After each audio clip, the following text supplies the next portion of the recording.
الحمد لله رب العالمين.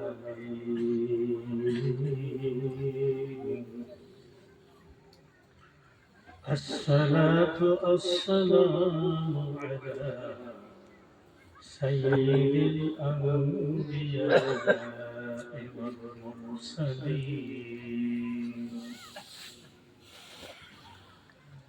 أما بعد فقد قال الله تعالى في كلامه المجيد والفرقان الحميد: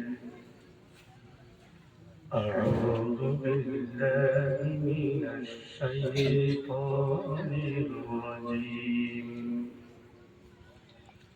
بسم الله الرحمن الرحيم.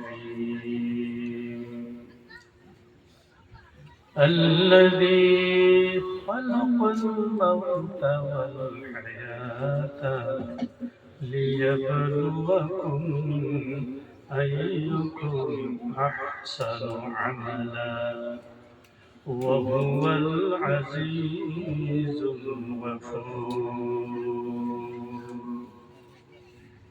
صدق الله العظيم. وقال النبي صلى الله عليه وسلم: واذكروا ذكر الله حتى يقولوا مجنون. وقال الله تعالى في شان حبيبه مخبرا وآمرا: إن الله وملائكته يصلون على النبي يا أيها الذين آمنوا صلوا عليه وسلموا تسليما. اللهم صل على سيدنا ومولانا محمد الوسيلة إليك وآله وسلم. সবাই অন্তরের অন্তঃস্থল থেকে নিজের মনটাকে উজাড় করে পড়বে: আল্লাহুম্মা সাল্লি আলা সাইয়্যিদিনা ওয়া মাওলানা মুহাম্মদ ওয়া আলা আলিহি ওয়া আসহাবিহি ওয়া বারিক ওয়া সাল্লিম. اللهم صل على سيدنا محمد وسيلتي إليك وآله وسلم. بلغ العلا بكماله كشف الدجى بجماله حسنت جميع خصاله. صلوا عليه وآله. مدینہ مدینہ مومنوں کی گنگناں ہے. مدینہ مدینہ مومنوں کی گنگناں ہے. دیدار مدینہ عاشقوں کی تمنا ہے. بکمالہ کشف الدجى بجمالہ حسنت جمیع خصالہ. صلوا علیہ وآلہ. مدینہ کی ہوا سے جنت کی بو آتی ہے. مدینہ کی ہوا سے جنت کی بو آتی ہے. खाके पाके मदीना जन्नत की नूर चमकती है बिकमालिही कशफत तुजा बिजमालिही सुनत जमीउ खिसालिही सल्लल्लाहु अलैहि व आलिही। মনকে উজাড় করে বলিষ্ঠ কণ্ঠে এক যুগে সমস্বরে নিজের হৃদয়কে উজাড় করে আল্লাহ জিকির করবেন। সুবহানাল্লাহ আলহামদুলিল্লাহ লা ইলাহা ইল্লাল্লাহ সুবহানাল্লাহ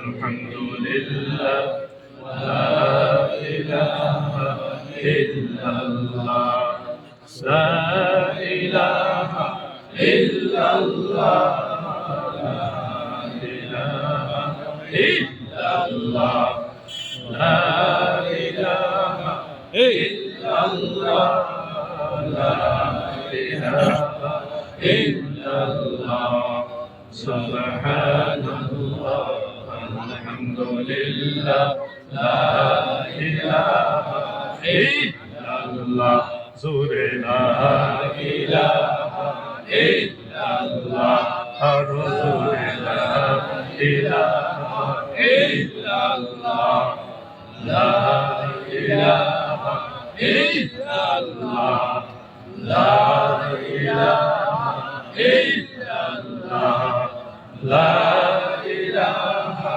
ইল্লাল্লাহ লা ইলাহা ইল্লাল্লাহ المعظم والمكرم جناب صدر اجلاس আমার সেরে তাজ ইসলামের মেরুদণ্ড মুআজ্জাজ উলামায়ে হযরত, বিশেষ করে আজকের এই মাহফিলের সম্মানিত পবিত্র মেহমান, আমার অত্যন্ত শ্রদ্ধাস্পদ আমিরে নিজামুল মুসলিমিন জানিশিনে রাইফুলি, আফতাবে শরিয়ত, মাহতাবে তরিকত, মুহিয়ে সুন্নত, আমিরে নিজামুল মুসলিমিন হযরত মাওলানা আল-হাজ আশ-শেখ আবুল হাসান শাহী দামাত বরকাতুহুমুল আলিয়া। তৎসঙ্গে আমার সঙ্গে আসা আমার অত্যন্ত প্রিয় অনেক দিনের তরিকতপন্থী আমার ভাই, মুহাক্কিকিন উলামায়ে হযরতগণের অন্যতম এবং বিশেষ জাতির হিতাকাঙ্ক্ষী বন্ধুগণের অন্তর্গত হযরত মাওলানা আব্দুল আজিজ শাহী দামাত বরকাতুহুম। তৎসঙ্গে আমি আসার পর আমার সঙ্গে অনেক অনেক সময় লাগানো আমার অন্তরের অন্তঃস্থল থেকে যেনাদেরকে ধন্যবাদ জানানোর জন্য আমি সবসময় প্রস্তুত থাকি। তিনাদের মধ্যে আকবরপুর মাদ্রাসার মাননীয় সভাপতি সাহেব, যিনার জড়িয়েতে শত শত ছাত্রগণ ইলমে দ্বীন পাচ্ছে, তিনাকে আমি আন্তরিক ধন্যবাদ জানাই। জনাব মুখলিসুর রহমান শাহী মাদ্দাজিল্লাহুল আলী। তৎসঙ্গে উক্ত মাদ্রাসার আকবরপুর মাদ্রাসার সেক্রেটারি সাহেব, যিনারা আমার সঙ্গে অনেক অনেক সময় লাগাচ্ছেন, মাদ্রাসা সম্বন্ধে বিশেষ পরামর্শ দিচ্ছেন এবং মাদ্রাসার খাদিম বলে তিনারা আল্লাহর দরবারে আমার মনে করে উঠে গেছে। জনাব আব্দুল করিম শাহী দামাত বরকাতুহুম, আমার বয়োজ্যেষ্ঠ মহামান্য মুরব্বী সাহেবান, হযরত হুফাজান কেরাম, তাকরানে হযরত, আমার তরিকতপন্থী ভাইয়া এবং আমার নয়নমণি তুলাবাই আজিজ, পর্দার অন্তরালে থাকা সম্মানিত মা এবং ভগ্নীগণ, জাতির মেরুদণ্ড যুবক ভাই সব, আসসালামু আলাইকুম ওয়া রাহমাতুল্লাহি ওয়া বারাকাতুহু। আমি শুনলাম যতটুকু আমাকে প্রশংসা করা হচ্ছে তার আমার মনে হয় পুঁথিবাজার এক ভাগ আমার মধ্যে নেই। আর হুজুর আজকে যে আয়াতটা তেলাওয়াত করেছে আমার একটা জাগরণ প্রেরণা দিয়েছে, আমি সেই আয়াতটাই তেলাওয়াত করেছি। আমার একটা জাগরণ হয়ে গেছে, আমি একটা দিশা পেয়ে গেছি, ওয়াজ কি করব একটা দিশা পেয়ে গেল। আমি এই জন্য তিনাকে আন্তরিক ধন্যবাদ শুভেচ্ছা জ্ঞাপন করে আমি আল্লাহ সুবহানাহু ওয়া তাআলার দরবারে হাজারো হাজার বার মিনতি করছি, কামনা করছি তিনার ইলমে আমল হুনর আল্লাহ পাক আরো বাড়িয়ে দিন, জোরে বলুন আমিন। মাহতারাম আজিজ ও দোস্ত, মেরে ভাইও और বুজুর্গ, আমার চোখে একটা কথা লাগছে, তাই কি বললে আপনারা খারাপ হবে? জি খারাপ হবে। হ্যাঁ, এই কথায় আমার চোখে লেগে গেছে।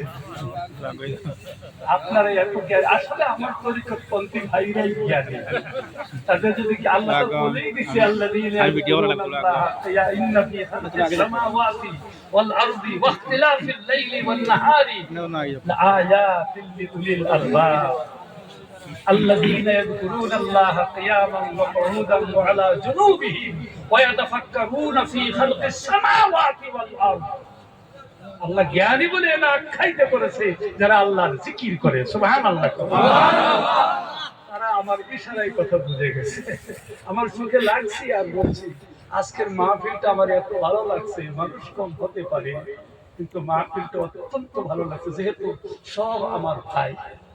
সত্যি আমি একা অনেক দূরে থাকি, আপনাদের সাথে সাক্ষাৎ করার জন্য আমার এতটুকু সুযোগ হয় না, কিন্তু আজকে এই সুযোগটা পেয়ে নিজেকে নিজে ধন্য মনে করছি।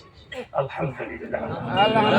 সুন্নতটা জিন্দা করলেন, আপনারা কি জানেন এক একটা সুন্নতের জন্য সাহাবারা জীবন দিতেন, নিজের রক্তের দ্বারাই ভূমি রঞ্জিত করে দিতেন। একটা সুন্নত গ্রন্থিত হবে তাদের সামনে এটা বরদাস্ত করতে পারতেন না। চিৎকার করে বলুন সুবহানাল্লাহ। এই জন্য বলা হচ্ছে যারা পালন করবে, জিন্দা করবে সুন্নাত, তারাই পাবে হিদায়াত, সুবহানাল্লাহ, তারাই পাবে রহমত, তারাই পাবে বরকত, হ্যাঁ তারাই পাবে মাগফিরাত, তারা পাবে কাল কিয়ামতের দিন আল্লাহর নবীর শাফাআত, তারা বিনা হিসাবে আল্লাহর নবীর সাথে একসাথে পাবে আল্লাহর জান্নাত। জোরে বলুন সুবহানাল্লাহ। কথা বুঝতে পারছেন? এই সুন্নতটা তো জিন্দা করেছেন, এর অনেক অনেক মূল্য। তো আরেকটা কথা আমি বলি, 3 সময় বলছি, আজকেও বলবো। আমাদের এই যে সভাগুলি হয়, আঞ্চলিক করি, ইসালে সওয়াব করি, মসজিদে মসজিদে সভা, বাড়িয়ে বাড়িয়ে সভা, গ্রামে গ্রামে সভা, মহল্লায় মহল্লায় সভা, মাদ্রাসায় মাদ্রাসায় সভা, গলিয়ে গলিয়ে সবাই সভা। আজকেও গুলো বেলায় বেলি কমপক্ষে 10টা ওয়াজ আছে, আছে না? আমার তো 2টা আছে, বেশি হবে। আচ্ছা কোন যারা সুদ খায় ছেড়ে দিচ্ছে? কথা কর। যারা ঘুষ খায় ঘুষ ছেড়ে দিচ্ছে? যারা দাড়ি কাটে তারা দাড়ি রাখতে পারছে? যারা শার্ট গায়ে দেয়, লং প্যান্ট কিনতে, তারা কি তার পরিবর্তন কিছু করছে? যারা নামাজ পড়ে না তারা কি নামাজি হয়ে গেছে? যারা দাগাবাজি ধোঁকাবাজি সবকিছু করে তারা কি দাগাবাজি ধোঁকাবাজি ফেরেববাজি ছেড়ে দিচ্ছে? যেই আর সেই, যেমন কাউকে ধুইলে বোগা পায় না। সত্যি আহারে ভাই, এটার একটা উদাহরণ শিখে আসি। প্রায় 3 সময় বলছি, আসো উদাহরণটা হলো, আপনি দেখবেন আপনাদের এই মাহফিলের টাকা দিয়া, আপনাদের পকেটের টাকা দিয়া বক্তারা টাকা আন্তর্জাতিক খ্যাতি সম্পন্ন মুফাসসির কুরআন এই 6 হাত লম্বা ডিগ্রি নিয়ে আসিয়া পাত্রী লড়াইয়া লড়াইয়া কথা বলে 20,000 25,000 30,000 টাকা নিয়ে যায়। একটার বাড়িতে আমাকে দাওয়াত দিয়েছে, আমি গেছি। এই তুই এত টাকা পাইলি কোথায়?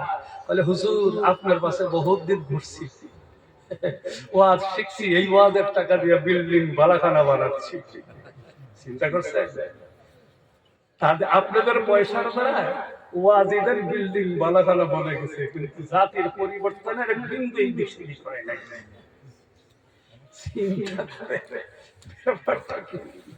চিন্তা করছে ব্যাপারটা কি? পরিবর্তন করার চেষ্টা করে হয় না। দুইটা কারণ। কয়টা কারণ?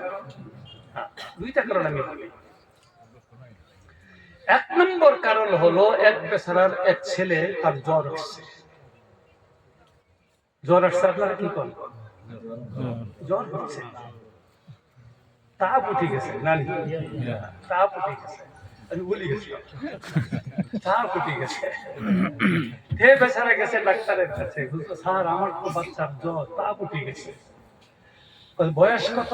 বলে 10-11 বছর। কারণ এত বড় বাচ্চাদের সিরাপ দিলে জ্বর সারবে আস্তে আস্তে, দেরি হবে। ভালো না মন্দ এটা ওজন করবে, কিন্তু হেদায়াত হওয়া লাগবে। আল্লাহর তরফ থেকে আমাকে হেদায়াত দেওয়া লাগবে, আমার হওয়া লাগবে, এই বক্তার কথা মানা লাগবে। এই বস্তুটা এখানে, এই গুটিটা এখানে ফালাইয়া চলে আবার যায়। আমি মনে করি আজকে তেমন হবে হবে ইনশাআল্লাহ। জি ইনশাআল্লাহ। যা আমরা শুনবো তা আমলের জন্য চেষ্টা করবো ইনশাআল্লাহ। এই জন্য আল্লাহ বলেছেন, তুমি যখন আল্লাহর দিনী মাহফিলের মধ্যে বসে যাইবা, চারটা কাজ করবা। কয়টা? জোরে কোন। যখন তুমি এই বক্তা, তুমি যখন কোরআন শরীফ আমার বান্দাদের সামনে বয়ান করবা, আমার কোরআন দিয়া তুমি শুদ্ধ করে বয়ান করিও।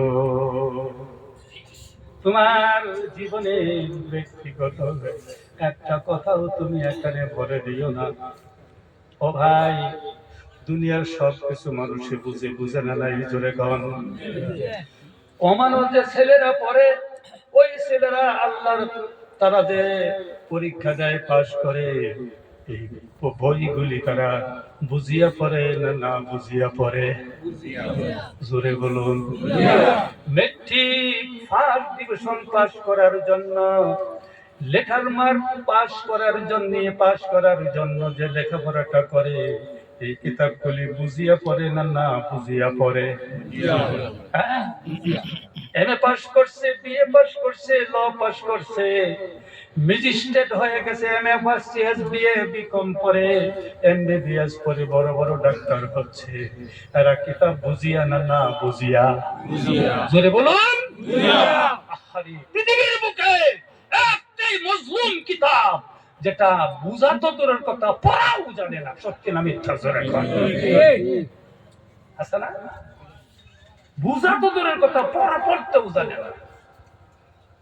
আমার বন্ধুগণ, ওই পর্যন্ত জাতির পরিবর্তন হবে না। আমি যদি এখন বলি, কে কে কোরআন শরীফটা বুঝিয়া বুঝিয়া পড়েন, হাত পড়ান, হাত উঠবেনি। কম উঠবে না বেশি উঠবে? কাল কিয়ামতের দিন আল্লাহর সামনে আমরা কি জবাব দিব? কোরআন শরীফ আসলে বুঝি না, অথচ বলা হচ্ছে পড়বে যে কোরআন, বুঝবে যে কোরআন, মারবে যে কোরআন, এবং কি আমল করবে যে কোরআন। বক্তাই কইছে কোরআন, শ্রোতায় শুনছে কোরআন, তারাই হচ্ছে কাল কিয়ামতের দিন অরিজিনাল মুসলমান। মুসলমান কোনো ভ্যালু নাই। এই জন্য আমরা আসলে ইখলাসের নিয়তে শুনি না। বক্তাই যাহা বয়ান করে তাহা তারা করে, মনে করে আমি ভাইরাল হই, খালি আমি বড় বক্তা, আমাকে বড় বক্তা বলো, আমার কথা বেশি শুনে বেশি বেশি দাওয়াত আসুক, লক্ষ লক্ষ টাকা সিনাইয়া নিয়ে যায়। মানুষ হেদায়েত হোক আর না হোক সেই কিন্তু আমার ব্যাপার না। সত্যি না মিথ্যা? জোরে কোন। দিনের আসল খেদমতটা বক্তায়ও করে না, শ্রোতায়ও করে না। এই জন্য লক্ষ লক্ষ সভা আমাদের জমিনের মধ্যে হচ্ছে, কিন্তু একটা জাতির কোনো পরিবর্তন আসে নাই। হাত্তানামি সাজরে আমি আজকে আপনাদের সামনে আয়াত শরীফ তিলাওয়াত করেছি। আমার ভাই মৌলানা সাহেব আমাকে একটা প্রেরণা জাগরণ দিয়েছে, এই আয়াতটা আমরা তেলাওয়াত করেছি। আমি আপনাদের সামনে ব্যাখ্যা করব, প্রত্যেকেই উপলব্ধি করে আজকে এই বইটাকে বোঝার জন্য চেষ্টা করবেন এবং নিজের আমল তালিজে বানানোর জন্য অবশ্যই অবশ্যই আমরা চেষ্টা করব ইনশাআল্লাহ। আল্লাহ আমরা বোঝার জন্য তৌফিক দেন আল্লাহ। তবে আমি এত লম্বা করছি না, এই জন্য একটা ভূমিকার মধ্যে একটা কথা না বলে ওয়াজ আরম্ভ করা অসম্ভব। আল্লাহ বলেছেন, এই বক্তা তুমি যেটা বলবা কোরআন শরীফ বলবা কেন? ইন্না হাযাল কুরআনা ইয়াহদি লিল্লাতী হিয়া আকওয়াম। হিদায়াত আল্লাহর হাতে। আল্লাহ বলেছেন হেদায়েতের মূল উৎস হচ্ছে মহাগ্রন্থ কুরআন। যেরকম সুবহানাল্লাহ। কোরআন শরীফ বুঝবা, কোরআন শরীফ তুমি পড়বা, কোরআন শরীফ বলবা, শুনবা তুমি কোরআন শরীফ, আমল করবা তুমি কোরআন শরীফ, আমি আল্লাহ তোমাকে হেদায়েতের দ্বারটা খুলে দিয়ে দিব। যেরকম সুবহানাল্লাহ। এই জন্য আমি বলবো কোরআন। আর কোরআন বলতে গেলে এই জমানার মধ্যে যদি আমরা কোরআন হাদিসের বয়ান করি তাহলে আমাদের মধ্যে বহু ভুল ধরা পড়ে যেতে পারে। পারে কিনা? জোরে কোন পারে কিনা? আল্লাহর কোরআন যখন শুনবো, আল্লাহর নবীর হাদিস যখন আমি শুনবো, তাহলে অবশ্যই আমার জীবনের বহু ভুল আমার সামনে ধরা পড়ে যেতে পারে। পারে কিনা? জোরে কোন। যদি ভুল ধরা পড়ে যায় তুমি কি করবা? এই বৈঠকের মধ্যেই তুমি তওবা করে নিবা। জোরে কোন সুবহানাল্লাহ। এই বৈঠকে তুমি তওবা করবা, তোমার চোখের পানি যখন ছেড়ে দিবা, আল্লাহর কুদরতি কামালের ডাইন হাত খানা বাড়ায়া তোমার চক্ষু মুছে দিবে আর বলবে, বান্দা আর কাঁদিস না, তোর জীবনের সব গুনাহ আমি মাফ করে দিয়েছি। আমরা কি করব? ইনশাআল্লাহ ইনশাআল্লাহ করবেন ইনশাআল্লাহ। আমার বন্ধুগণ, আল্লাহ বলেছেন ইল্লা মান তাবা ওয়া আমানা ওয়া আমিলা আমালান সালিহা। এই সাতটা কাজ তুমি করবা। ভাই 10 থেকে 15 মিনিট সময় এই বয়ানটাই হবে। কেন তওবা করবা? উদাহরণ দিলে বোঝা যায়, মুসা আলাইহিস সালামের জামানার মধ্যে আল্লাহ রাব্বুল আলামিন একবার ব্যাগকে বন্ধ করে দিলেন। 24,000 ভক্ত নিয়ে তিনি ময়দানে দোয়া করছেন, কিন্তু 7 দিন দোয়া করার পর আল্লাহ পাক তার ব্যাগ দেয় না। রাত্রে বেলায় সিজদায় পড়ে সরাসরি আল্লাহর কাছে প্রশ্ন করলেন, আল্লাহ, তিনি তো মুসা কালিমুল্লাহ ছিলেন, আল্লাহর সাথে কালাম করে বললেন, আল্লাহ 40,000 ভক্ত নিয়ে ময়দানে দোয়া করেছি, তুমি যে দোয়া কবুল করে মেঘ দাও না, আমি কি লজ্জিত হই না? কাঁদা শুরু করলেন। আল্লাহ বলেন, মুসা রে আর কান্দিও না, দোয়া না কবুল না করার একটা কারণ আছে। কয়টা কারণ? জোরে বলুন, কয়টা কারণ? কারণ হলো 39,999 জন মানুষ মুত্তাকি পরহেজগার, একজন হচ্ছে গুনাহগার। কয়জন? যেরকম কয়জন? আমাদের মধ্যে একজন হয় নাকি? বলুন। হে ভাই, আমরা যে এখানে বসেছি আমাদের মধ্যে মাত্র একজন গুনাহগার নাকি? আপনি আমি যদি কদম বাড়াই তবুই তো গুনাহ হয়ে যায়, চাওয়ার সাথে সাথে গুনাহ হয়ে যায়, কথা বলার সাথে সাথে গুনাহ হয়ে যায়। আর আল্লাহ বলেছেন 40,000 মানুষের মধ্যে 39,999 জন তোমার ভক্ত, আমার ভক্ত, মুত্তাকি পরহেজগার, একজন হচ্ছে গুনাহগার।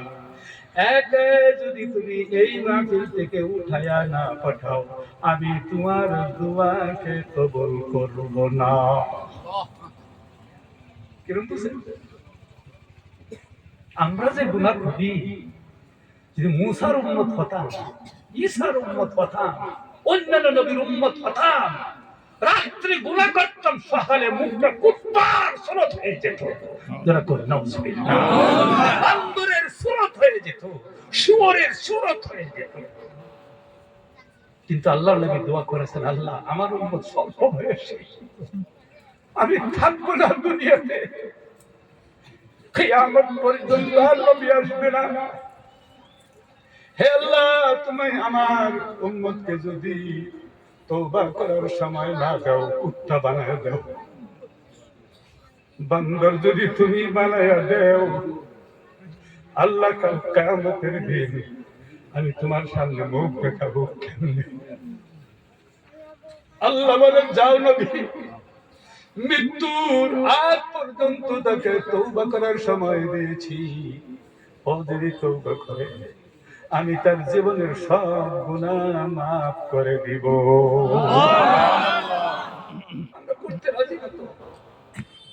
দেখবাই কোথায় কথা মনে পড়ে, 40 বছর হয়ে গেছে নামাজ পড়ে না, 40 বছর পর ধনী হইছে, মানি হইছে, গুণী হইছে, একটা ব্যারিস্টার মাস্টার ডাক্তার পড়াইতে 6 নম্বর ডিগ্রি নামাইছে। বলে বাবা, বলে কি একটা কাজ কর, বলে কি? সারাটা জীবন গেল তোর উপরে মেহনত করে তোরে মানুষ বানাই আনছি। কি মানুষ বানাইছে? খারইয়া মুতে। হাসান আমি মানুষ বানাইছে খারইয়া মুতে। এই খারইয়া মাংস মুতে, মানুষ খারইয়া মুতে, মানুষ বানাইছে। কলি এখন একটা মার ধাক্কা যাই গিয়া বক্কা মুসল্লি হয়ে পাক্কা। কি কমো আর মানুষের কি বিদায়। 40 বছরের নামাজ কাজা, পাতালি দৌড় মাইরা গেছে। আমার ভাষা বুঝতেছে? পাতালি দৌড় দিয়া গেছে মক্কায় গিয়া কাবার গেলাম ধরে কইল আল্লাহ আইছি। ওই তুই আয়, 40 বছরের নামাজ কাজা, তুই আইছস আমার কাছে হজ করতে। আসল গরো মুসুর নাই, বাগবাড়ির গরো সান্দা না। খালি কয় নম্বর হাজি তোর জুকা হবে। সত্যি না মিথ্যা? খারাপ পাইছে আমার। কি যে করব আর কি যে বলবো, এই যুগে ওয়াজ করলে বড় মুশকিল হয়ে যায়, বুঝেই না জমানা কি। আমার বান্দা, আল্লাহ বলেন এই বান্দাকে উঠাইয়া তুলে পাঠাও। আল্লাহ যে বান্দা গুনাহ করে আমি তাকে চিনি না, তুমি আমাকে চিনাইয়া দাও। আল্লাহ বলে না না, আমি তাকে চিনাইয়া দেওয়া আমি আল্লাহর শান না।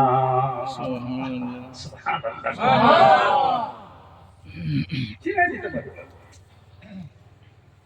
আল্লাহ এখন করবোটা কি? মজলিসের কিনারে দাঁড়াইয়া তুমি এলান করো, ওই ব্যক্তি গুনাহগারকে উঠে যাওয়ার জন্য তুমি এলান করো। যদি উঠে যায় অবশ্যই আমি তোমার দোয়া কবুল করে মেঘ দিব।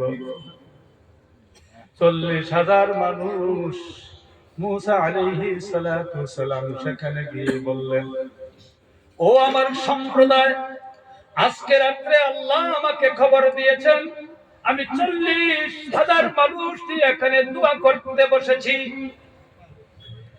40,000-এর মধ্যে 39,999 জন তারা হচ্ছে আল্লাহর ভক্ত, আমার ভক্ত, মুত্তাকি পরহেজগার। একজন হচ্ছে গুনাহগার। কে আছো গুনাহগার? অতি সত্বর এখান থেকে উঠে যাও। তুমি যদি উঠে না যাও তাহলে আল্লাহ পাক আমি নবীর দোয়া কবুল করে তো এখানে মেঘ দেওয়া হবে না, এবং এই সম্প্রদায় ধ্বংস হয়ে যাবে, তোমার বাচ্চা কাচ্চাও তো মরবে। গতিকে তুমি যদি এই সম্প্রদায় দেশ বাঁচাতে চাও অতি সত্বর এখান থেকে উঠে যাও। আল্লাহ যখন বলছেন 40,999 জন আর একজন গুনাহগার, যে গুনাহগার সে কি বুঝে নাই যে আমি গুনাহগার? বুঝে নাই? বুঝছে না? বুঝে কয় আল্লাহ আজকে জায়গায় ধরা পড়ে গেছি, আমি যদি এখান থেকে উঠে যায়, তোমার নবী সহ 39,999 জন মানুষ আমাকে চিনে ফেলবে, আমি গুনাহগার। সমস্ত দেশের মানুষে আমাকে ঘৃণা করবে। আল্লাহ, আমি আজকে জায়গায় ধরা পড়ে গেলাম, তোমার কাছে জীবনের জন্য আমি তওবা করলাম। যতদিন পৃথিবীর বুকে বেঁচে থাকি কোনদিন আর গুনাহের কাজ করব না। চোখের পানি যখন ছেড়ে দিয়েছেন, অমনি আল্লাহর আকাশের রহমতের দরজা খুলে গিয়ে জমিনটা মেঘে পরিপূর্ণ হয়ে লবরেজ হয়ে গেছে। তার চোখের পানি বারুনি শেষ, আল্লাহর রহমতের দরজা খোলা শেষ, জমিন একেবারে ভিজিয়ে দিচ্ছেন আল্লাহ রহমতের পানির দ্বারায়। জোরে বলুন সুবহানাল্লাহ। এক ফোঁটা চোখের পানি মূল্য দেখছেন? তওবা করার এক ফোঁটা চোখের পানির মূল্য কত খান। মুসা আলাইহিস সালাম রাগে একজনে তিনজন হয়ে গেছে, বলে আল্লাহ, আমি তো এলান করলাম, একজন মানুষ উঠে যেতে দেখলাম না, তুমি আবার মেঘও দিলা, বিষয় তো বুঝলাম না, তুমি করলা কি আর করতেছো কি, বললা কি তুমি? আল্লাহ বলে, হে মুসা, যার উপরে রাগ করে আমি মেঘ বন্ধ করেছিলাম, তার ওসিলায় তোমাদেরকে মেঘ দিলাম। চিন্তা করছে? এটা তো সেই মাটি। চোখের পানি যখন ছেড়ে দিবেন, জীবনে কোনদিন আর গুনাহের কাজ আমরা করব না, এমন ওয়াদা যদি করতে পারেন, এই মাহফিল কাল কিয়ামতের দিবসে আমরা সকলের জন্য নাজাতের জরিয়া বনে যাবে। করবো ইনশাআল্লাহ। এই জন্য আল্লাহ বলেছেন ইল্লা মান তাবা, কিন্তু যারা তওবা করেছে ও আমানা, ঈমানকে মজবুত করেছে। তুমি যদি গুনাহ করার সময় মনে মনে ভাবো কেউ দেখছে না গুনাহ করছি, কেউ দেখে নাই, কে দেখছে রে বন্ধু? আল্লাহ। কেউ জানে না, কে জানে? আল্লাহ। কেউ শুনে না, কে শুনে? আল্লাহ। কেউ বুঝে না, কে বুঝে? আল্লাহ। কেউ করতে পারে না, কে পারে? আল্লাহ। এইটা যদি তোমার অন্তরের মধ্যে ঈমান বদ্ধমূল থাকে, জীবনে কোনোদিন তুমি আর গুনাহের কাজ করতে পারবা না। জোরে কোন সুবহানাল্লাহ। এই জন্য তওবার পরে ঈমানের কথা আল্লাহ বলেছেন, তওবা করো, ঈমানকে মজবুত করো, ওয়া আমিলা, শুদ্ধ আমল করার জন্য আজকেই খাড়া হয়ে যাও। কারণ তোমার বিশ্বাসের বিশ্বাস নাই, আসেনি? আছে? কোন সময় তুমি মরবা এর কোন খবর তোমার কাছে নাই। হার্ট অ্যাটাক করে তুমি মরে যেতে পারো। জওয়ান মানুষটা ভালো করে বাড়ি থেকে বার হয়ে গেছে, গাড়ি অ্যাক্সিডেন্ট হয়ে মারা যেতে পারে কিনা? যেরকম তোমার মরার বিশ্বাস নাই, আজকে করবা কালকে করবা, তাই না? এই বৈঠক থেকেই তুমি নিয়ত করে নাও, আমি আজকে থেকে একটা আমল আর ছেড়ে দেব না। আর যদি মৃত্যুর জন্য বার্সায়া থাকো, তাহলে শোনো, হাত্তা ইদা جاء أحدهم الموت قال رب ارجعون لعلي أعمل صالحا فيما تركت। আল্লাহ বলবে কাল্লা, তারপরে বলবে ইন্নাহা কালিমাতুন হুয়া কাইলুহা ওয়া মিন ওয়ারাইহিম বারযাখুন ইলা ইয়াউমি ইউবআসুন। জোরে জোরে বলুন আল্লাহু আকবার। আমার বন্ধুগণ, এই পাপিষ্ঠ, তুমি যে আমল করবা না, তওবা করবা না, ঈমান মজবুত করবা না, সময় তালাশ করিতেছো, কোন সময় আসবে সেই সময় তুমি করবা। মৃত্যু যখন হাজির হয়ে যাবে, আমার আজরাইল যখন তোমার সামনে উপনীত হয়ে যাবে, তখন কি অবস্থা হবে তুমি জানো? সে যখন তার সারা জিন্দেগীর আমলের পরিদৃশ্যগুলি আল্লাহর আখিরাত যখন ঝলঝল করে ঝকমক করে তার চোখের সামনে ভেসে উঠবে, তখন সে বলবে ক্বালা রাব্বিরজিউন, ক্বালা রাব্বিরজিউন। আল্লাহ আরেকবার দুনিয়ার বুকে পাঠাইয়া দাও, আমার জীবন তো বেকার নষ্ট করে দিয়েছি। আমি যে আমল করেছি, আমার আমলের পরিদৃশ্যগুলি আমার আখিরাত আমার চোখের সামনে ভেসে উঠেছে। আয় আল্লাহ, তুমি আরেকবার দুনিয়ার মধ্যে পাঠাইয়া দাও। কেন? লাআল্লি আ'মালু সালিহান ফীমা তারাকতু।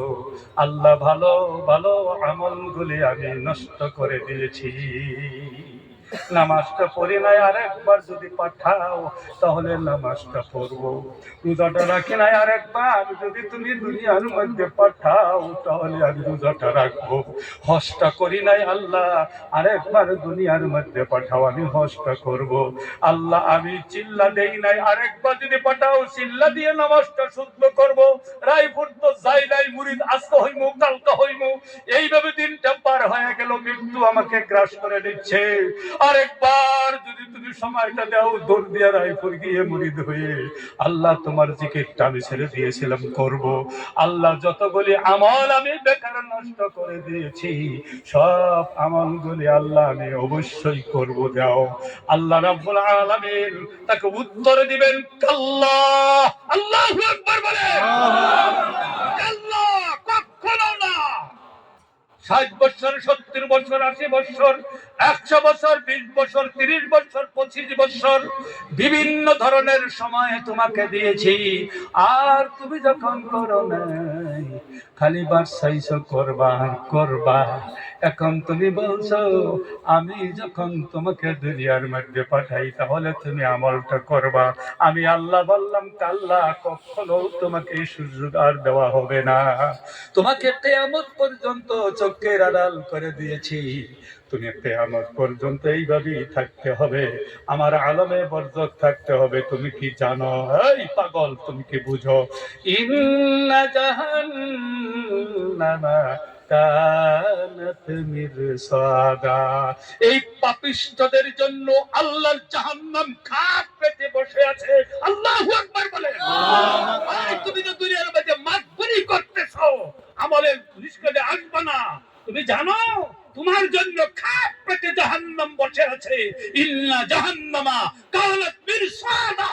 তুমি মরবা আর ধরবা আর জাহান্নামে ঢুকবা। যখন নাউজুবিল্লাহ নাউজুবিল্লাহ বিফল হয়ে যাবে। ওমা লাহুম মিন নাসিরিন, কোন সহায় সাহায্যকারী পাবা না। পাবে?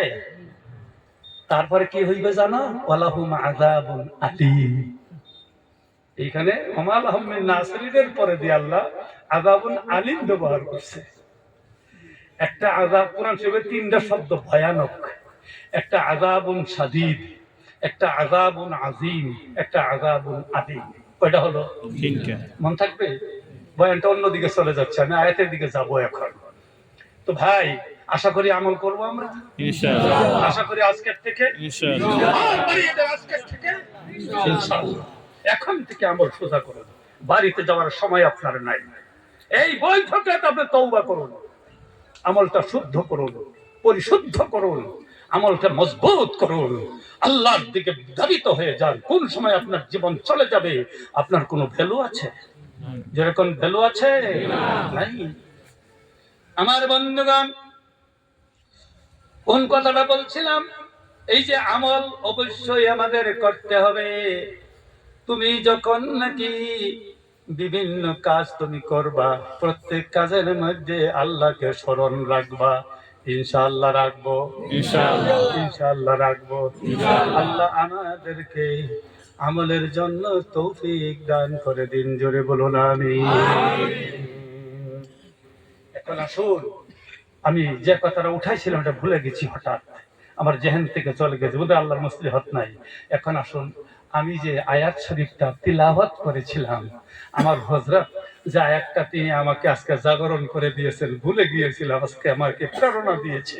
আমি তেলেকে ধন্যবাদ। এই আয়াত বিষয় নিয়ে আপনাদের সামনে আমি আমল করব। আল্লাহ বলেছেন, আল্লাযী খালাকাল মাউতা ওয়াল হায়াতা লিয়াবলুয়াকুম আইয়ুকুম আহসানু আমালা। জোরে জোরে বলুন আল্লাহু আকবার। আমার বন্ধুগণ, আল্লাহ বলেছেন আমি হায়াত আর মওত কেন সৃষ্টি করেছি?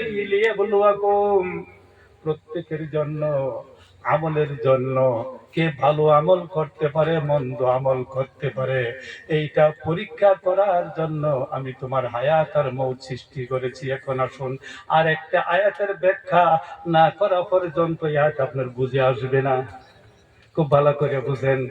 আল্লাহ বলেছেন কাইফা তাকফুরুনা বিল্লাহি ওয়া কুনতুম আমওয়াতান ফাআহইয়াকুম সুম্মা ইউমীতুকুম সুম্মা ইউহয়ীকুম সুম্মা ইলাইহি তুরজাউন। জোরে জোরে বলুন আল্লাহু আকবার। এই আয়াতের পরিপ্রেক্ষিতে আমি পড়ছি, কথা বুঝেন নাই? হ্যাঁ, আমার ভাই সময় পাইছে না ব্যাখ্যা করার, আমি চেষ্টা করি একটু কথা ফুটায় উঠাবার। আল্লাহ যাতে আমার মাথাটা তৌফিক দান করে। বহুত কথা ছুটে যায়, কিন্তু বয়স হয়ে গেছে তো বহুত কথা ছুটেও যেতে পারে। আমার বন্ধুগণ, আল্লাহ বলেছেন কেমন ভাবে তুমি আমার নাফরমানি করো, আমার সাথে সাথে শরীক স্থাপন করো, আমাকে তুমি অস্বীকার করো। কাইফা তাকফুরুনা বিল্লাহ, আল্লাহর নাফরমানি তুমি কেমন ভাবে করো। কাইফা তাকফুরুনা ওয়া কুনতুম আমওয়াতান, তুমি নির্জীব ছিলে। তুমি কি ছিলে? নির্জীব, মুর্দা। কোনো কিছু বস্তুর মধ্যে তুমি পরিণত হচ্ছিলে না। তুমি পানিও ছিলে না, মাটিও ছিলে না, হাওয়াও ছিলে না, কিচ্ছুই তোমার অস্তিত্ব ছিল না। তুমি একটা মৃত্যু মধ্যে পরিণত ছিলে, নির্জীব ছিলে। তোমার জীবন কোথাও কোনো নাম নিশান তোমার ছিল না। সুবহানাল্লাহ ছিল। কাইফা তাকফুরুনা বিল্লাহি ওয়া কুনতুম আমওয়াতান, আমি আল্লাহ তোমাকে সঞ্জীবিত করেছি, আমি তোমাকে জিন্দা করেছি। এই তুমি কি জানো কেমনে জিন্দা করলাম? কথাটা একটু মিলাইতে অনেক দেরি হবে, আপনাদের অসুবিধা হবে না? ভালো করে বুঝতেছেন আমার কথা? ভালো করে বুঝেন, খুব চেষ্টা করে ভালো করে বুঝার চেষ্টা করুন। আল্লাহ বলেছেন আমি জিন্দা কেমনে করলাম তুমি জানো? তোমার বাবা আলু খাইছে, আমি আদমকে বানাইছি মাটির দ্বারায়। ওয়ালাকাদ খালাকনাল ইনসানা মিন সুলালাতিন মিন তিন, নিশ্চয়ই আমি আদমকে মাটির দ্বারাই সৃষ্টি করেছি। ধারাবাহিকতা আজ পর্যন্ত, আজ থেকে কিয়ামত পর্যন্ত জারি থাকবে। কেমনে তুমি কি চিন্তা করেছিলা, ফিকির করেছিলা? তুমি চিন্তা করো নাই, ফিকির করো নাই।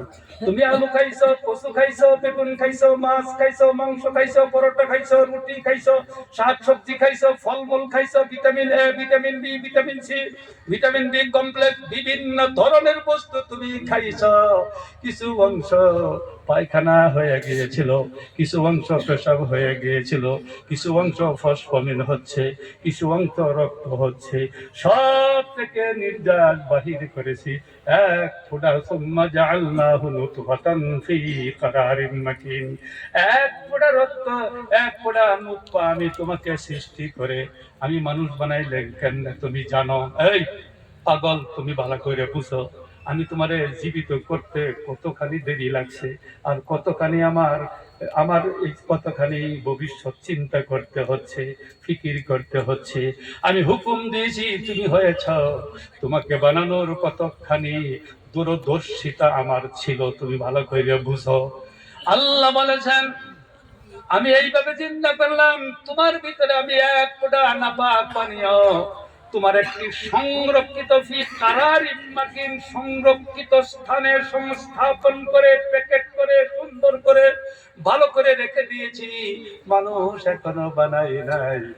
যখন এই নুতফাটুকু তোমার মায়ের গর্ভের মধ্যে চলে গেছে, সুম্মা জাআলনাহু নুতফাতান ফি কারারিন মাকিন সুম্মা খালাকনান নুতফাতা আলাকাতান فخلقنا العلقة مضغة فخلقنا المضغة عظاما فكسونا العظام لحما ثم أنشأناه خلقا آخر فتبارك الله أحسن الخالقين الله أكبر الله أكبر মায়ের শেকেমের মধ্যে যখন সবেগা নির্গত হয়ে চলে গেল, আমি আল্লাহ তোমাকে মানুষ বানানো শুরু করলাম।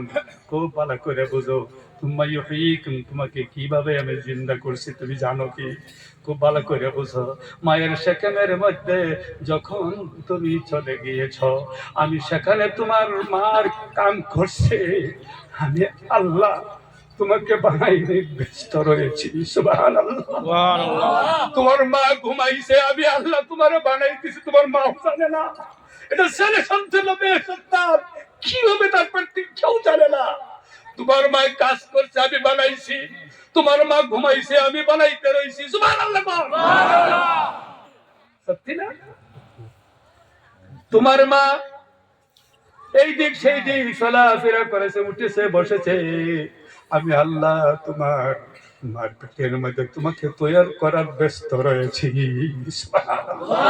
আমার কুদরতে কারশমি তোমার মায়ের পেটে কাজ করিতেছে, এটা তোমার মাও তো জানে না। সুবহানাল্লাহ। কেমন করে বানাইলাম তোমার মা তো তাও জানে না। হাসান আমি সজরে কোন তুমি যখন পেটের মধ্যে গেলে, আমি প্রথম একটা রক্তের টুকরা বানাইছি, রক্তের টুকরাকে মাংসের টুকরায় পরিণত করলাম, মাংসের টুকরার ভিতরে হাড্ডি দিলাম, অস্থি দিলাম, পুঞ্জ দিলাম, যেখানে কবজার সিস্টেমের প্রয়োজন সেখানে কবজা দিলাম, আর যেখানে চক্ষু দেওয়ার প্রয়োজন সেখানে চক্ষু দিলাম, যেখানে মুখ দেওয়ার প্রয়োজন সেখানে মুখ দিলাম, যেখানে দাড়ি দেওয়ার প্রয়োজন সেখানে আমি দাড়ি দিয়েছি। তুমি চিন্তা করো, মাতৃর গর্ভের মধ্যে তোমার মাই যে কাজ করছে, আমার সৃষ্টির মধ্যে যদি একটু ভুল ধারণা হয়ে যেত, আর মাথার চুলগুলো যদি একটা মুখ নিয়ে ছায়া যাইতো, তোমার একটা ভূতের মতো দেখা যাইতো। হাসান আমি সজরে কোন আমি সেই ভুলটা তোমার মায়ের গর্ভের মধ্যে করি নাই।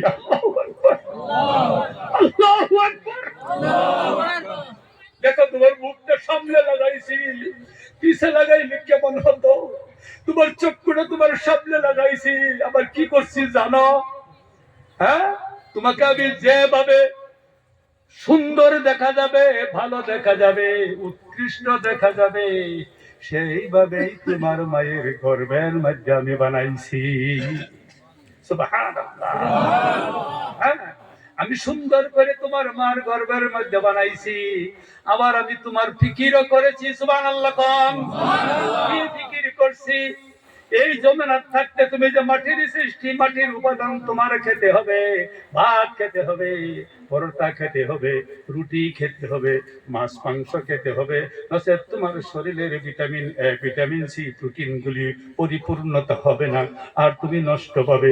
এই জন্য আমি কি করছি, সেই ফিকিরও করে রাখছি। তোমার মার তুমি পেটে আসার আগে যখন বিয়ে হয়েছিল, সারাদিন মেশিন দিয়ে টানলেও এক ফোঁটা দুগ্ধ তুমি বাহির করতে পারবা না। পারবে? এই দুনিয়ার কেউ পারবে? কেউ পারবে না। তুমি যখন পেটের মধ্যে গিয়েছ, তোমার মাছের প্রয়োজন, মাংসের প্রয়োজন, শাকসবজির প্রয়োজন, ফলমূলের প্রয়োজন, যত প্রয়োজন সব তোমার মাই খাইছে। আমি আল্লাহ সেখান থেকে তোমার রিজিকটা সুন্দর করে নির্যাতন বাহির করেছি। সুবহানাল্লাহ।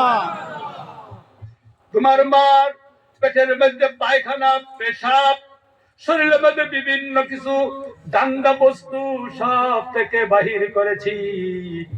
তোমার মাছের নির্যাস, গুস্তের নিঃশ্বাস, ফলমূল নির্যাস বাহির করে এমন করে তোমার মায়ের স্তনের মধ্যে আমি সিটিং করে দিয়েছি। তুমি জন্ম হওয়ার 6 মাস পূর্বে আগে তোমার রিজিকটা দুগ্ধ আকারে তোমার মায়ের পেটের মধ্যে আমি সব পাঠাইয়া দিচ্ছি, মায়ের স্তনের মধ্যে পাঠাইয়া দিছি। তুমি জন্ম হওয়ার 6 মাস পূর্বে আমি তোমার রিজিকটা বানাইছি। জোরে কোন সুবহানাল্লাহ।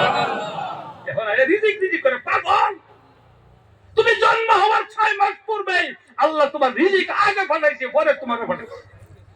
হাসানা ভাই, কি কোন সত্যি না? সত্যি। আর রিজিকটা যে খাইবা, সাবায়া খাইতে পারবা না, মুখের মধ্যে দাঁত নাই, আমি সেটা ব্যবস্থা করেছি দুগ্ধ আকারে। আবার যদি বেশি গরম করে দিতাম, তোমার মুখটা জ্বলে যেত, বরদাস্ত করতে পারবা না কোমল মুখ। আবার বেশি ঠান্ডা করে যদি দিতাম তাহলে তোমার কাশি বেমার হয়ে যেত, তাও তো করি নাই। সুবহানাল্লাহ। কুসুম গরম করে দেখছি, মায়ের স্তনের ছিদ্রটা যদি মোটা করে দিতাম, একটা টান মারতা, সবগুলা দুধ একবারে বার হয়ে তোমার গলা আটকে যেত, খাইতে পারতা না। তাও তো করি নাই। আল্লাহ আল্লাহ, তাও তো করি নাই। আমি তোমার মায়ের স্তনের মধ্যে সূক্ষ্ম সূক্ষ্ম 32টা ছিদ্র করে দিয়েছি। একটা টান দিছে 1 ফোঁটা, আরেকটা টান দিছে 1 ফোঁটা, আরেকটা টান দিছে 1 ফোঁটা, তিল তিল করে ফুটা ফুটা করে তোমার মুখের মধ্যে আমি তোমাকে রিজিকটা পৌঁছায়া তোমাকে বড় করে মানুষ বানাচ্ছি। সুবহানাল্লাহ। সুম্মা ইউহয়িকুম সুম্মা ইউহয়িকুম। এর ভাই কপাল ভরা ওহম যে আমারে মানো না, তোমার আমি এইভাবে চিন্তা করছি, তিল তিল করে একটা একটা করে তিল তিল করে তোমাকে আমি এইভাবে চিন্তা করেছি, এইভাবে বাঁচায় রাখছি তোরে, আমি এইভাবে চিন্তা করছি। গেল এইটা আর লম্বা এখানে করি না, অনেক কথা অনেক কথা, কারণ এক মধ্যে সবস্ত করা যায় না। নিজের স্বাস্থ্যের কথা আছে, আরেকটা মাহফিল আছে। সুম্মা ইউহয়িকুম সুম্মা ইউমীতুকুম। তুমি ভাবছো কি একদিন সকলের মুখে তুমি মুর্দা ঘোষণা হয়ে যাইবা? যাবো কিনা? যাবো কিনা? সুম্মা ইউহয়িকুম, মুর্দা ঘোষণা হয়ে যাইবা। আমি শুধু খালি লিয়াবলুয়াকুম বোঝানোর জন্য কথাটা বলছি। একদিন তুমি মুর্দা ঘোষণা হয়ে যাইবা। তারপরে সুম্মা ইউমীতুকুম সুম্মা ইউহয়িকুম, আবার তোমাকে জিন্দা করা হবে। জোরে কোন সুবহানাল্লাহ। সুম্মা ইলাইহি তুরজাউন, তোমার প্রভুর কাছেই তোমার ফিরে আসতে হবে। এখন আসুন প্রশ্নটা, আমি ছিলাম না ভালো, হইলাম কেন? এটা কেন আছে না এখানে? এই ভালো করে বুঝে, আমি ছিলাম না ভালো, ছিলাম না, হইলাম কেন? জিন্দা হইলাম কেন? জিন্দা হয়েছি ভালো, মরবো কেন? আসে না প্রশ্ন? আসে না? আমি মরবো ভালো কথা, আচ্ছা জিন্দা হয়েছি, ছিলাম না হয়েছি ভালো, আবার আমি মরবো এটাও ভালো, আবার জিন্দা হব কেন? এটা তিনটা কেন আছে এখানে, আসে না? নাই জোরে খান, তিনটা প্রশ্ন আছে, আছে না? ভালো করে বুঝতেছেন আমার কথা? সুবহানাল্লাহ বেশি বলেন, বুঝে আসবে। এই তিনটা প্রশ্ন তোমার জাগছে কেন? প্রশ্ন হলো তোমাকে আমি পরীক্ষা করার জন্য। সুবহানাল্লাহ। উদাহরণ দিলে বুঝবেন। যারা এলপি স্কুলের মাস্টার, আমরা তখন তফসির পড়ি, আমাদের উস্তাদে যখন বোঝায় বিভিন্ন বুঝ আমরা দিছি, তখন বুঝ আমার নাই। তবে উদাহরণ, যখন আল্লাহ সুবহানাহু তাআলা যখন জিজ্ঞাসা করে যে আলাস্তু বিরাব্বিকুম, কথা কিন্তু ছেদ্রে গেছে, খুব ভালো করে বুঝেন। আলাস্তু বিরাব্বিকুম, সমস্ত রূহকে সৃষ্টি করে আল্লাহ জিজ্ঞাসা করলেন, আলাস্তু বিরাব্বিকুম, আমি কি তোমাদের প্রতিপালক? আমি কি তোমাদের প্রভু? সবাই বলেছিল কালু বালা। এখানে আল্লাহ নবীও ছিলেন, নবীগণ ছিলেন, ওলিগণ ছিলেন, গাউস ছিলেন, কুতুব ছিলেন, আব্দা ছিলেন, হাফিজ ছিলেন, মৌলানা ছিলেন, মুহাদ্দিস ছিলেন, আবু জাহিল, আবু লাহাব, উতবা, ওলিদ, সাইবা, ফেরাউন, নমরুদ, সাদ্দাদ, খট্টর কাফির, সবাই তো এক জমাতো। হাসান মিসা জোরে খান। হ্যাঁ, আপনি স্কুলে গেলে খুব ভালো করে বুঝেন, এমন কথাটা কিন্তু বুঝের থেকে চলে গেলে আর মন থাকবে না, খুব চিকুন কথা। আপনি যারা এলপি স্কুল পড়ায় তারা একদিন 1 নম্বর, 2 নম্বর, 3 নম্বর, 4 নম্বর রোল নম্বর এরকম থাকে কিনা? হ্যাঁ, স্কুলে গিয়া সবাইকে বলছে খাড়া, সবাই খাড়াইছে। খাড়ানি বুঝছেন তো? দাঁড়া, সবাই দাঁড়াইছে। বল দেখি ভারত স্বাধীন হয়েছে কত সনে? তখন 1 নম্বর জানার রোল নম্বর, তিনি উত্তর দিছে 1947 সনে। পরে গিয়ে দিয়েছে 10 নম্বর, রে তুই ক ভারত স্বাধীন কবে হয়েছে? হ্যাঁ, ও কইছে ভাবছে যে 1 নম্বরে যদি কইছে তো শুদ্ধই কইছে। 1 নম্বরে যদি শুদ্ধই কইছে, স্যার 1947 সন। 5 নম্বরের দিকে আইছে, এই কয় সনে হইছে রে? কয় 1947 সন। 2 নম্বরে যে গেছে এইটাই কয়। আচ্ছা 1 নম্বরে যা কইছে এত হইরা কইছে, 10 নম্বরে কইছে এটা হইরা কইছে, কি ভাই কইছে? হুইয়া। আচ্ছা না, 1 নম্বরে কইছে পড়িয়া, আর 10 নম্বরে উত্তর দিছে শুনিয়া।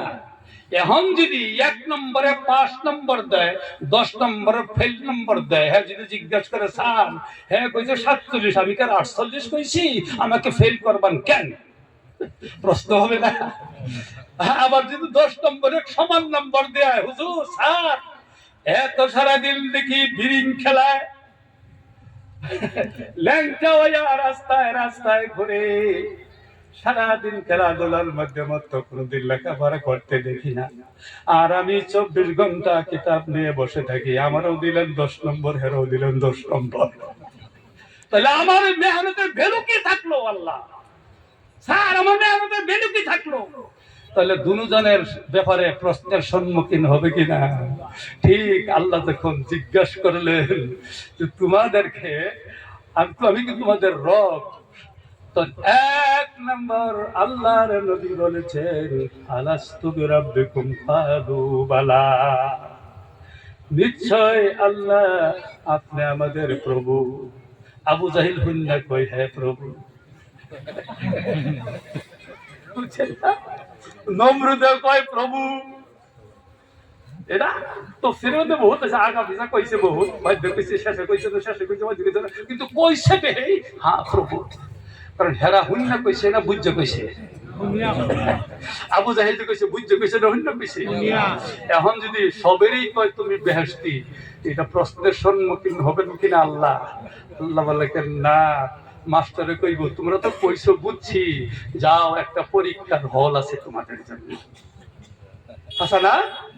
একটা পরীক্ষার হল, ওখানে তোমাদের যেতে হবে। সারা বছর পড়ছো না হুনছ, এইটা ওখানে মাপজোক করা হবে।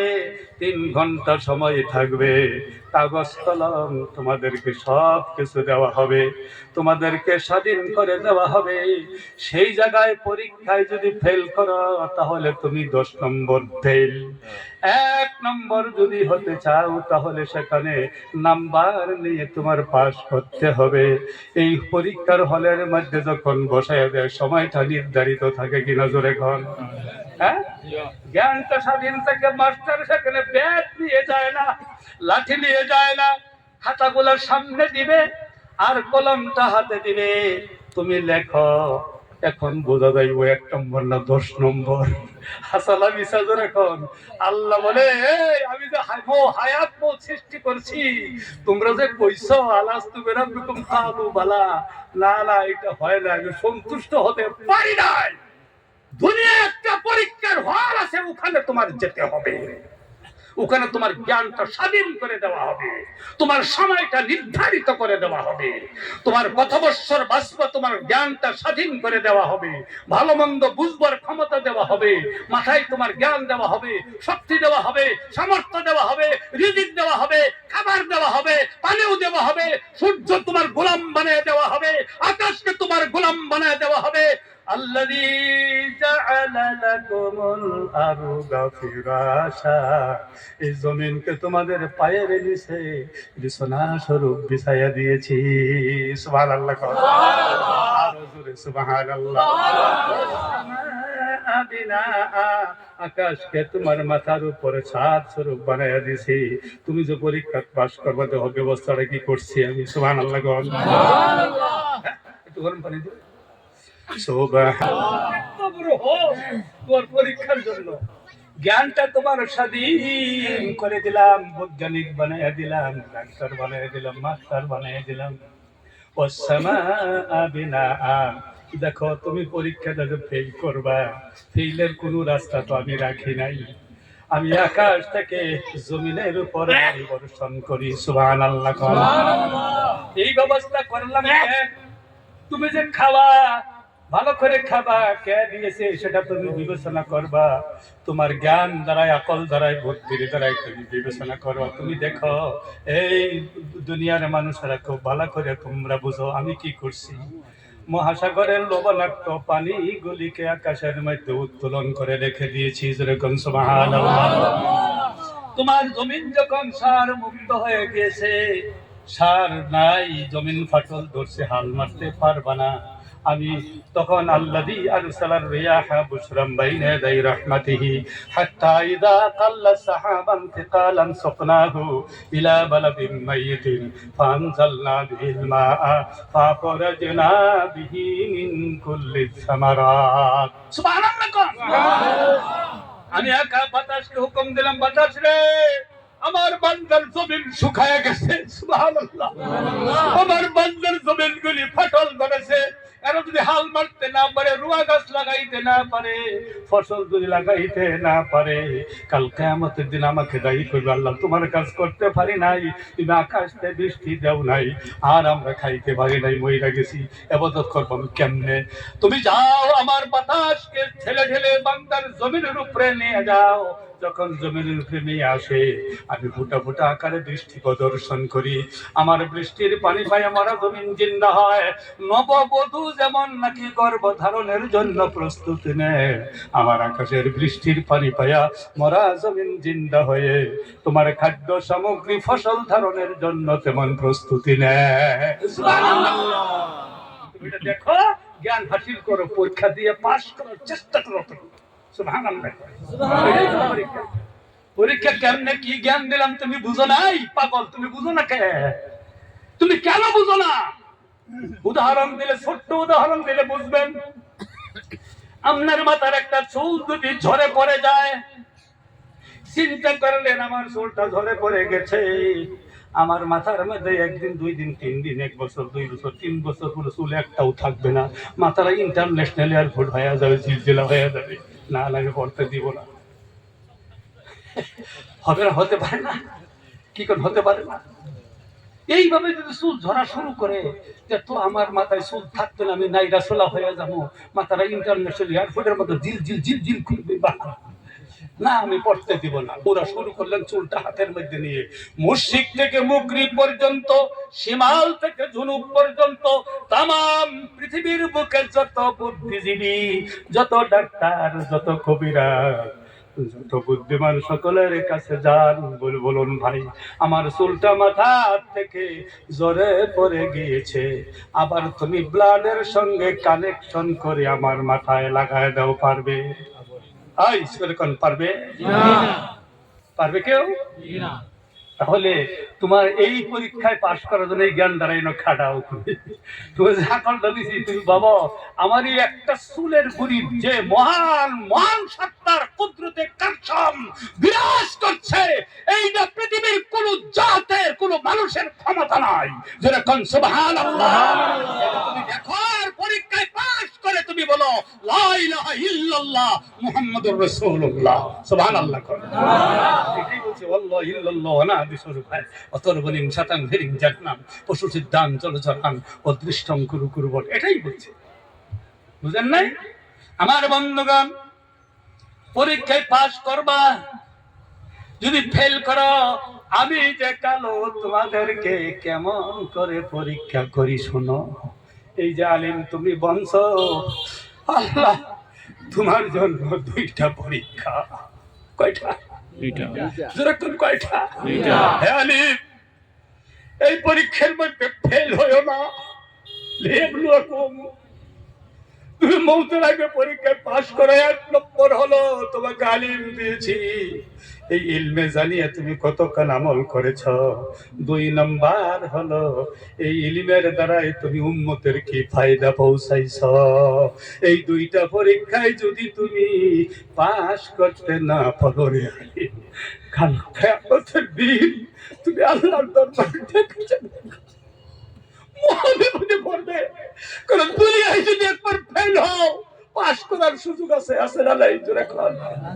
ব্যক্তি ফেল হয়ে গেলে আরেকবার পাশ করার একটা সুযোগ থাকে, থাকে না? বেমার হইলে ভালো হওয়ার সুযোগ থাকে, জেল হইলে আবার জেল থেকে খালাস হওয়ার সুযোগ থাকে। কিন্তু কাল কিয়ামতের দিবসে ইয়াউমুত তাগাবুন ফাইনাল ডিসিশন, ওখানে যদি তুমি ফেল হয়ে যাও, আরে আর পাস করার কোনো সুযোগ নাই। আছে? নাই। দেখুন আছে? নাই। পাস করার সুযোগ থাকবে না ওখানে। হে আলী, তুমি এখানে ফেইলার হয়ো না। আমাকে আল্লাহ কালা বানাইছে, আল্লাহ দুইটা পরীক্ষা, কয়টা? দুইটা পরীক্ষা আমাকে করার জন্য আল্লাহ রাব্বুল আলামিন আমাকে কালো বানাইছে। বহুত সুন্দর মানুষ দেখাই শোনায় ভালো, ওরকে দেখে আমি এইটা চিন্তা করি নাকি আল্লাহ আমারে কালো বানাইলো কেন, তারা সুন্দর বানাইলো কেন? তুমি আমার সৃষ্টির উপরে সন্তুষ্ট না অসন্তুষ্ট, সেটাই আমার পরীক্ষা। সুবহানাল্লাহ।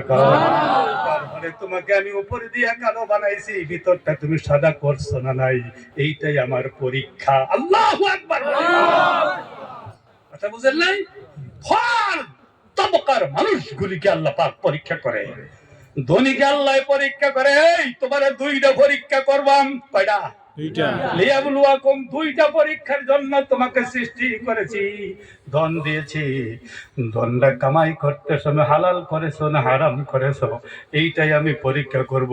খরচ করতে সময় তুমি এই ধনের দ্বারায় আমার দ্বীনের কতখানি উপকার তোমার হয়েছে না তুমি বেহুদা খরচ করেছ। আছে না? এই কথা বল, আমরা বেহুদা খরচ করি কিনা? হ্যাঁ, বেহুদা খরচ করি কিনা? কথা কয় না? বিড়ি খাওয়া, না খাইলে বিড়ি খাইলে লাভ না না খাইলে লাভ? এই কথা কোন, বিড়ি খাইলে লাভ না না খাইলে লাভ? না খাইলে লাভ। বিড়ি খাইলে লাভ না না খাইলে লাভ? না খাইলে লাভ। খানকে সাদা যে আমরা খাই, না খাইলে মানুষ মরবে নাকি? না খাইলে মরবো না, আর খাইলে লোকসান, না খাইলে লাভ। হাসানা? হ্যাঁ। আমরা যে পান খাই, সুপারি খাই, বাপরে সুপারি খাই মুখটারে যে কি করে, তাহলে হুজুর সুপারি ছাড়া থাকতে পারি না, সুপারি সাইডে দিলে কোন ঘাটি হবে? ঘাটি যাবে? হ্যাঁ, কিন্তু খায়। এটা বেহুদা হইছে না নাই? এই কথা কন, বেহুদা হইছে না নাই? জুতা এক জোর কিনলেই চলে, স্যান্ডেল এক জোর, তার 10 জোড়া। মানুষের কাছে গাল গপ্প করে, আবার 10 জোড়া জুতা। এটা বেহুদা হইছে না নাই? পাঞ্জাবি এই দুইটা হইলেই চলে, বানাইছে 10 জোড়া। মানুষের গাল গপ্প করে, কি কই আমার 10 জোড়া পাঞ্জাবি আছে। হাসান আমি সাজরে কন, এটা বেহুদার মধ্যে পড়ছে না নাই?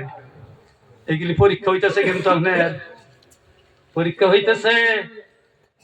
আমার বন্ধুগণ, তোমাকে ধন দিয়েছি, ধনের মধ্যে দুইটা পরীক্ষা, কামাই করছো কেমনে, খরচ করছো কেমনে, এইটাই তোমাকে পরীক্ষা। তোমার পয়সার দ্বারাই তুমি বেহুদা খরচ করেছো না আমার মসজিদ বানাইছো। সুবহানাল্লাহ। আর বেহুদা খরচ আমরা এরকম সবাই করি না নাই? এই যে চা যে খাই, চা না খাইলে মানুষ মরবো নাকি? মরে যাবে? কয় কি কইয়াম ভাই, আমারে দরমহা দেয়, চা খরচই হয় না। কি পাগল দেখছেন? আমার ভাষা বুঝতেছে? তাহলে চা খরচ হয় না। আমার চার মধ্যে সারাদিনে প্রায় 100 টাকা 200 টাকা খরচ, চার মধ্যে পানের মধ্যে 500 টাকা খরচ। চিন্তা করছেন? চা খাইয়া কত টাকা উড়ায়, আর আপনি মসজিদের লেগে চাই নাই? হাসান আমি চাই, পাগল তুমি যে বেহুদা খরচ করছো, তোমার খবর আছে? ইন্নাল মুবাযযিরিনা কানু ইখওয়ানাশ শায়াতিন, নিশ্চয় যারা বেহুদা খরচ করেছে তারা হচ্ছে শয়তানের ভাই। বলুন দেখি, শয়তানের ভাই ইমানদার হইল বেহেশতে যাবে? হুজুর কথা বলছে, শয়তানের ভাই হইছে আলিম, বেহেশতে যাইব? এই কথা বল না কে?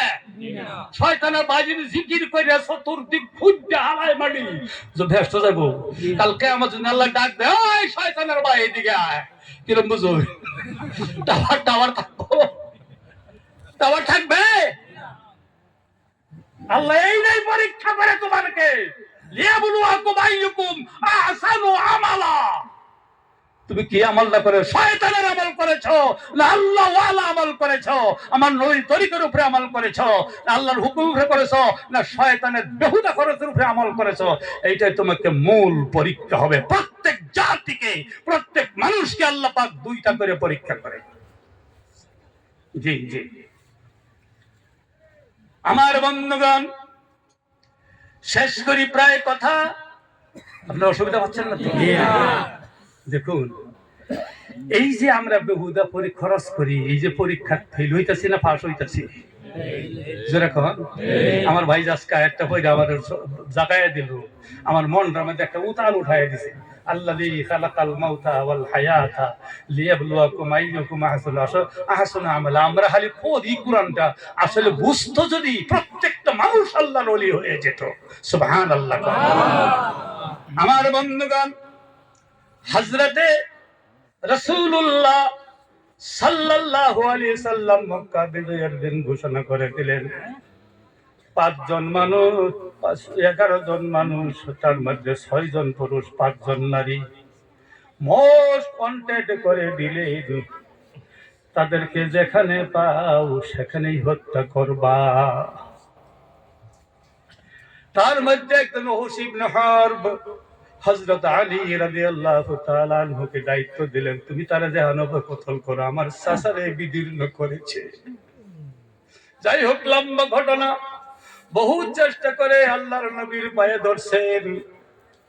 আবু বকর সিদ্দিক বললেন, হুজুর এই মানুষটাকে চিনেন? বলেন, আমি তো চিনি না হুজুর, এই মানুষটা আপনার চাচার ঘাতক ওহস ইবনে হারব। আল্লাহর নবী মুখখানা ঘুরাইয়া নিছেন। কত দুঃখ পাইছে। হযরতে ওহস ইবনে হারব পায়ের মধ্যে চাপটা মেরে ধরে বললেন, হুজুর আপনি তো মুখ মুবারক ঘুরাইয়া নিয়েছেন, আমি কি ক্ষমা পাবো না? আমি তো রাহমাতাল লিল আলামিনের পায়ে ধরেছি, শাফিউল মুযনিবিনের পায়ে ধরেছি, আমি তো বিশ্ব নবীর পায়ে ধরেছি। হুজুর এই পাও কি আমাকে মাফ করবে না? আল্লাহর নবী বললেন, একটা শর্তে তোমাকে আমি মাফ, 2টা শর্তে তোমাকে মাফ করতে পারি। কয়টা শর্ত? বলে কোন কয়টা শর্ত? 1 নম্বর শর্ত হলো তুমি মুসলমান হতে হবে। 2 নম্বর শর্ত হলো যতদিন তুমি পৃথিবীর বুকে বেঁচে থাকবা ততদিন পর্যন্ত আমাকে তোমার মুখখানা দেখাইও না, কারণ তোমার মুখটা দেখলে আমি জীবনে কোনোদিন বাবার কোলে উঠার কিসমত আমার হয় নাই। আমার চাচা আমাকে বাবার মতোই মহব্বত করত, তার ছায়া তলে আমাকে জায়গা দিত, চতুর্দিক আমাকে দেখশন করত। সেই চাচাকে তুমি হত্যা করেছো, আমার কলিজায় বরদাস্ত হয় না, আমার কলিজায় বরদাস্ত হয় না। তুমি জীবনে কোনোদিন তোমার মুখটা আবার দেখায়ও না। তুমি জান্নাতে যাবা, তুমি মুসলমান হয়ে যাবা, কিন্তু তোমার মুখটা আমারে দেখায়ও না, কারণ তোমার মুখ দেখলেই আমার চাচার স্মৃতি ভেসে উঠবে, তখন তোমার দিকে আমার নারাজি আসবে, আল্লাহ নারাজ হয়ে যাবে। তোমার মুখটা আমারে দেখায়ও না। ওহস ইবনে হারব কালতে কালতে আপনি কোন যে মুখের সুরত, সাহাবারা ক্ষুধার তাড়না আল্লাহর নবীর মুখটা দেখার সাথে সাথে তাদের ক্ষুধার তাড়না মিটে যেত। সুবহানাল্লাহ। দেশং ভবিষ্যন্তি মনাংসি বিসদানি বই বাসুদেবাঙ্গরাতি পুণ্য গন্ধালিল স্পৃশাম। এমন একজন মানুষ ভবিষ্যতে পৃথিবীর বুকে আসবে, 14 রাত্রের চন্দ্র থেকে তার মুখটা উজ্জ্বল হবে এবং তার সামনে বসলে তোমাদের অন্তর তার সুগন্ধে সৌরভ হয়ে যাবে। চিন্তা করুন, সুবহানাল্লাহ। এরকম একজন মানুষের মুখ দেখতে পারবে, এটা কম বড় কম ভক্তি বদভক্তি? তিনি চিন্তা করলেন, কাঁদছেন, এক জায়গার মধ্যে খাড়া হয়ে খুব কাঁদছেন। আল্লাহ সব সাহাবারা আল্লাহর নবীর সামনে বসে তারা নবীর নজর পেয়ে ধন্য হবে, আমি তো তার থেকে বঞ্চিত হলাম। আল্লাহ কত বড় গুনাহ আমি করলাম।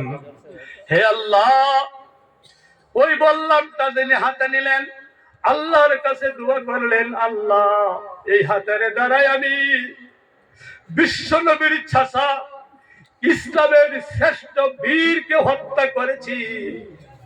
আল্লাহ এই হাতের কাফারা দেওয়ার জন্য তুমি কবুল করো, যাতে এই বল্লমের দ্বারায়, এই হাতের দ্বারায় ইসলামের একটা নিকৃষ্ট জীবকে, নিকৃষ্ট দুশ্মনকে হত্যা করে হাতের কাফারা দিতে পারি।